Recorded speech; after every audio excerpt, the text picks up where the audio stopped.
Public health and safety emergencies require quick and clear communication. Emergency medical technicians, firemen, police officers, and dispatch teams all rely heavily on mobile communication systems. But when tragedy strikes in remote areas, current wireless communication technology is not always available. When it is available, it's not always reliable or fast enough, especially for sharing time-sensitive information, such as live thermal video feeds and gas and oxygen detection data used to rescue people. Live video and data communication is bandwidth heavy and cannot always be shared when it's needed most during an emergency.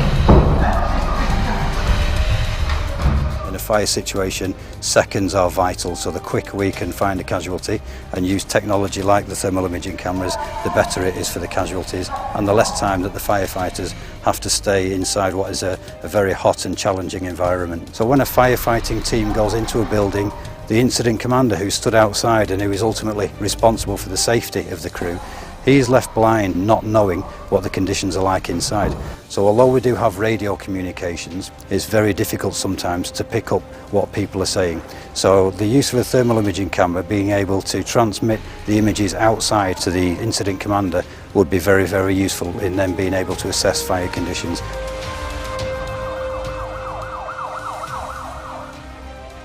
Professor Alouini and Ahmed Badr are working to solve this issue at King Abdullah University of Science and Technology. If you take all techniques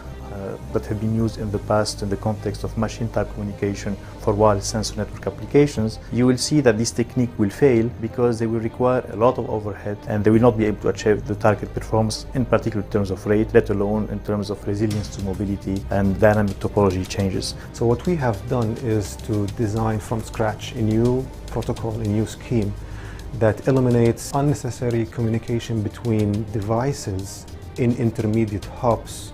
So by eliminating that overhead, they can actually forward the data in a timely manner without incurring any penalty. Since each node can make its decision locally without reverting to coordination with other nodes, then mobility is not really a challenge, but rather it helps our technique even thrive and perform better. We have been able to show that our protocol reduces latency or delay by a factor of 2x compared to other protocols, and we have been able to achieve 25% more throughput per device in comparison to some of the most notable protocols out there for mobile ad hoc networks. One of the use cases that we have been developing this technology for is public safety and first responders deployed in areas where there is no cellular coverage, or even if there is cellular coverage, in cases of disasters and catastrophes, those networks might be highly congested. So in that case, an ad hoc mobile networking technology comes quite handy. Our vision is to equip